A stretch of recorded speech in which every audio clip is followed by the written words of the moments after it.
When FBI agents knocked on Leonardo DiCaprio's door at 5:47 a.m. during the Wolf of Wall Street filming, they weren't there for autographs. They had evidence suggesting that DiCaprio was actually using cocaine on set. And Margot Robbie's traumatic breakdown during their intimate scenes had triggered a federal investigation that nearly destroyed both their careers. This is the story of how method acting crossed into criminal territory. Before we dive into this shocking investigation, don't forget to comment where you're listening to this from. Now, let's get into the story. March 15, 2013, Astoria, Queens, New York. The converted warehouse that served as Jordan Belfort's Stratton Oakmont office was buzzing with artificial energy as Leonardo DiCaprio prepared for the most challenging role of his career. Playing the real-life stockbroker who had defrauded investors out of $200 million required Leo to access a level of manic intensity that pushed him to dangerous psychological extremes. What nobody on set knew was that Leo had been secretly meeting with the actual Jordan Belfort, not just for character research, but to understand the biochemical effects of the lifestyle that had defined Belfort's rise and fall. Dr. Richard Steinberg, the film's medical consultant and former addiction specialist, had been hired to ensure the drug use scenes looked authentic without endangering the actors. But he noticed something disturbing about Leo's behavior between takes. The actor's pupils were consistently dilated, his speech patterns were rapid and pressured, and his energy levels remained unnaturally high even during long filming days. "Mr. DiCaprio," Dr. Steinberg approached him during a break. "Are you experiencing any side effects from the prop substances we're using?" Leo's response was telling. He became defensive, paranoid, and accused the doctor of trying to sabotage his process. Meanwhile, 22-year-old Margot Robbie was experiencing her own nightmare. This was only her second major Hollywood film, and she was completely unprepared for Leo's increasingly erratic behavior during their intimate scenes. What should have been professional choreographed sequences had become unpredictable encounters with an actor who seemed to be genuinely high on something. During one particularly intense scene where Jordan Belfort was supposed to be under the influence of Quaaludes, Leo's performance became so realistic that Margot genuinely feared for her safety. The breaking point came during the filming of the infamous chest-beating scene. Leo's behavior became so manic, so genuinely drug-fueled in its intensity, that several crew members became convinced he was actually using substances. His movements were too authentic, his pupils too dilated, his speech too rapidly pressured to be just acting. Director Martin Scorsese, who had worked with countless method actors over his 5-decade career, pulled his assistant director aside and whispered something that would later become crucial evidence. "That's not acting anymore. That's something else entirely." The situation escalated when Leo, in character as Jordan Belfort, began making actual stock picks during breaks in filming. He would corner crew members and try to sell them on investment opportunities, speaking with the same manic energy and persuasive techniques that Jordan Belfort had used to defraud his victims. When some crew members actually gave Leo money based on his recommendations, thinking it was all part of his method acting process, the legal implications became serious enough to attract federal attention. Agent Sarah Mitchell of the FBI's Financial Crimes Division had been monitoring social media chatter about unusual behavior on the Wolf of Wall Street set when something caught her attention. A crew member's wife had posted on Facebook about her husband giving Leonardo DiCaprio $5 for a guaranteed investment opportunity that the actor had recommended between takes. The post was meant to be humorous, but Agent Mitchell recognized the legal implications immediately. If DiCaprio was actually soliciting investments while portraying a convicted securities fraudster, it could constitute wire fraud, impersonation, and a violation of his consulting agreement with the real Jordan Belfort. The investigation deepened when Dr. Steinberg, concerned about Leo's erratic behavior and potential substance abuse, filed a confidential report with both the Screen Actors Guild and the film's insurance company. His medical notes, obtained through a federal subpoena, painted a disturbing picture. Subject exhibits classic signs of stimulant abuse: dilated pupils, rapid speech, grandiose ideation, paranoid thinking, and inability to differentiate between character and self. Recommend immediate intervention and toxicology screening. Margot Robbie, meanwhile, was spiraling into her own psychological crisis. The young actress had confided in her agent that Leo's behavior during intimate scenes had become frighteningly realistic. During one scene where Jordan Belfort was supposed to be high on cocaine while attempting to seduce his wife, Leo's performance became so authentic that Margot genuinely believed she was dealing with a man under the influence of dangerous drugs. "He kept touching my face with his hands," she told her therapist, Dr. Amanda Ross, "and his hands were shaking, and his eyes looked like someone who was actually high. I was afraid of what he might do." The federal investigation intensified when Agent Mitchell discovered that Leo had been paying Jordan Belfort substantial sums for consulting services that went far beyond typical character research. Bank records showed payments of $50,000 per month to Belfort, with memo lines reading lifestyle consultation and experiential research. More disturbing were the hotel receipts showing that Leo and Belfort had been meeting privately in Las Vegas, Miami, and the Bahamas, locations notorious for both high-stakes finance and drug availability. The FBI's surveillance of these meetings, conducted through financial monitoring rather than physical observation, revealed wire transfers and expenses that suggested the two men were engaged in activities far beyond script consultation. When Agent Mitchell confronted Belfort about his relationship with DiCaprio, the convicted fraudster's response was cryptic and concerning. "Leo wanted to understand what it really felt like to be me. I showed him. Maybe I showed him too much."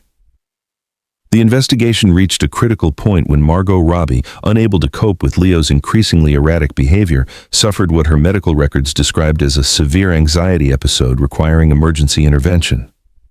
During filming of a scene where she was supposed to seduce Leo's character, his behavior became so unpredictable and apparently drug-influenced that she collapsed, hyperventilating and unable to continue.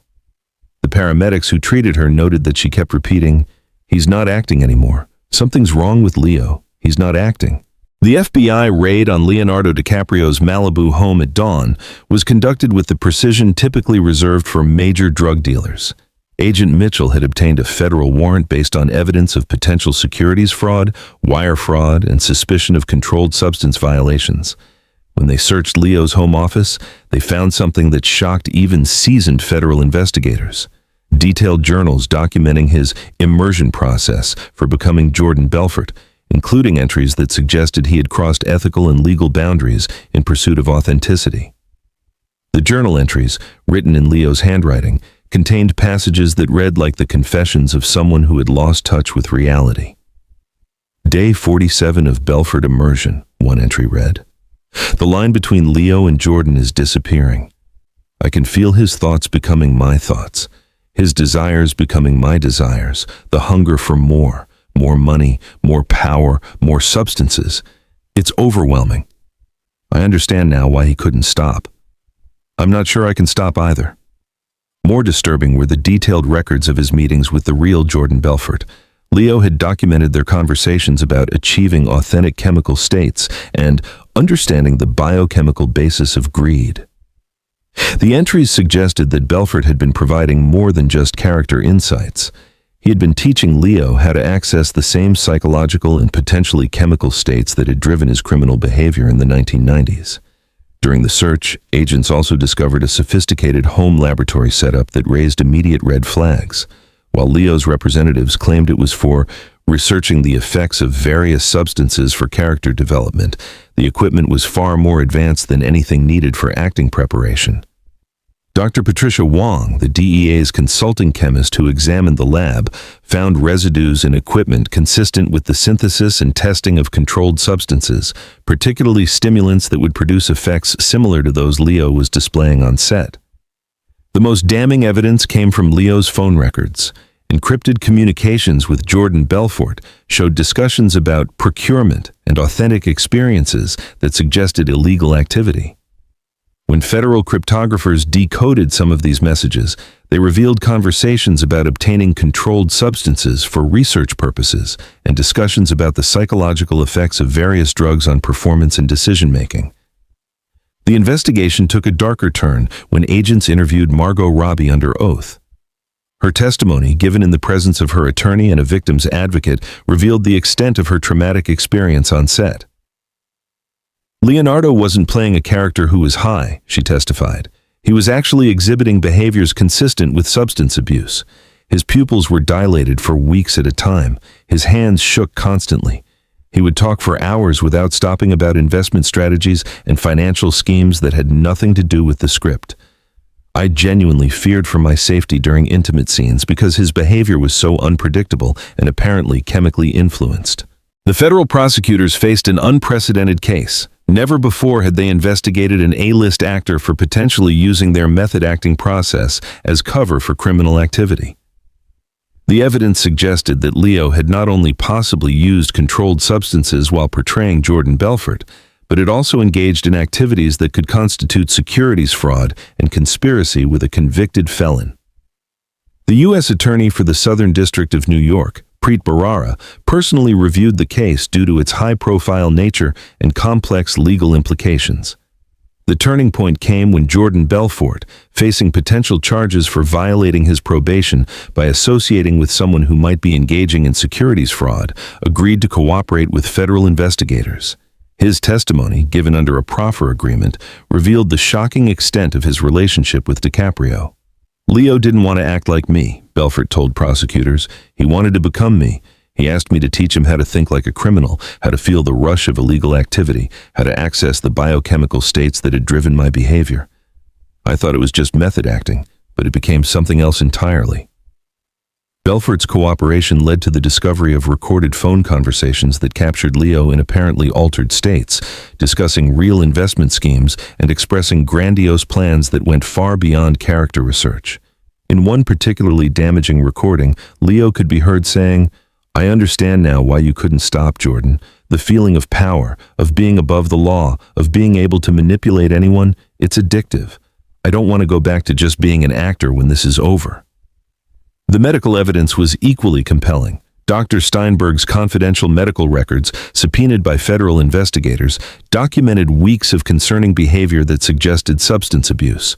Hair samples obtained through a court order tested positive for multiple controlled substances, including cocaine and prescription stimulants that Leo had no legitimate prescriptions for.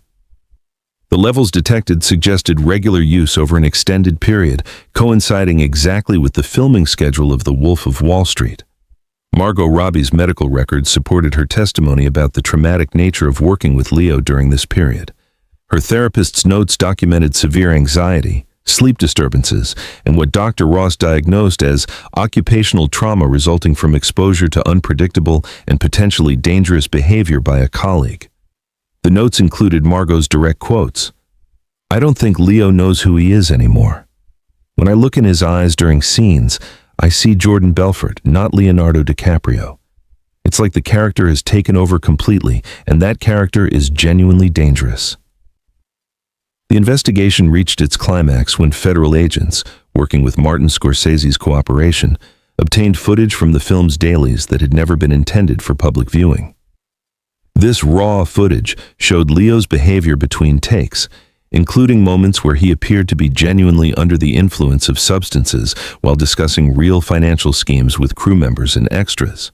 The footage was so disturbing that federal prosecutors classified it as evidence of ongoing criminal activity rather than filmmaking. The resolution of the federal investigation into Leonardo DiCaprio came not through a dramatic trial, but through a carefully negotiated plea agreement that remains sealed to this day. In exchange for his cooperation in a larger investigation into Jordan Belfort's post-conviction activities and his agreement to undergo court-supervised rehabilitation, Leo avoided criminal charges that could have ended his career and resulted in federal prison time. The terms of the agreement, while confidential, reportedly included substantial financial penalties, community service, and ongoing monitoring of his professional activities. The Wolf of Wall Street was completed under unprecedented federal oversight. FBI agents were present on set for the remaining filming days, and Leo was required to submit to random drug testing throughout post-production. The final film, while critically acclaimed and financially successful, represented the end of an era for method acting extremes. The industry quietly implemented new protocols requiring psychological evaluation and medical monitoring for actors taking on roles involving substance abuse or criminal behavior. Margot Robbie's career trajectory changed dramatically after her experience on The Wolf of Wall Street. While the film launched her to international stardom, those close to her knew the psychological cost. She became an advocate for actor safety protocols and was instrumental in developing new industry standards for handling intimate scenes and psychologically challenging material. Her experience with Leo became a cautionary tale shared privately among young actors entering the industry. Leonardo DiCaprio never spoke publicly about the federal investigation, and the sealed nature of the court proceedings ensured that the full extent of his behavior during the Wolf of Wall Street filming remained largely unknown to the public. However, industry insiders noticed significant changes in his approach to method acting. His subsequent roles showed a deliberate distance from the characters he portrayed, and he never again took on a role involving substance abuse or criminal behavior. The real Jordan Belfort, whose cooperation with federal investigators helped resolve the DiCaprio case, found his own redemption complicated by the scandal. His speaking career and consulting work were permanently damaged by revelations about his role in Leo's alleged criminal behavior. In rare interviews, he expressed regret about his influence on the actor. "I showed Leo how to think like a criminal because I thought it would help him portray one. I never imagined he would actually become one, even temporarily." The sealed federal files on the DiCaprio investigation remain classified, but legal experts who worked on the case describe it as a watershed moment for Hollywood's relationship with law enforcement. The case established precedents for investigating actors whose method acting processes might cross into criminal activity, and created new liaison protocols between federal agencies and film productions dealing with sensitive subject matter. Today, when film students study The Wolf of Wall Street, they're often unaware that they're watching the product of what one federal prosecutor called the most complex case of life imitating art, imitating life, in entertainment history. The performance that earned Leonardo DiCaprio an Oscar nomination also earned him a federal investigation, and the psychological costs to everyone involved serve as a reminder that some methods of achieving authenticity are too dangerous to pursue.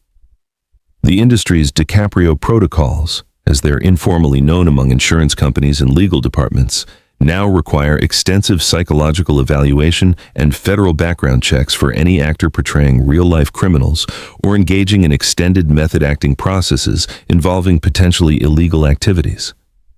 It's a legacy that Leo himself reportedly requested, ensuring that no other actor would face the same temptations and consequences that nearly destroyed his career during those dark months when he became too convincing as Jordan Belfort. This is the shocking true story of how Leonardo DiCaprio's method acting nearly led to federal criminal charges, and how the pursuit of authentic performance crossed the line into actual criminal behavior. Thank you for listening to this incredible and disturbing investigation. Don't forget to rate our story out of 10 in the comments, and tell us which other Leonardo DiCaprio controversial story you'd like us to uncover next. Until next time, remember that some performances demand a price that's too high to pay.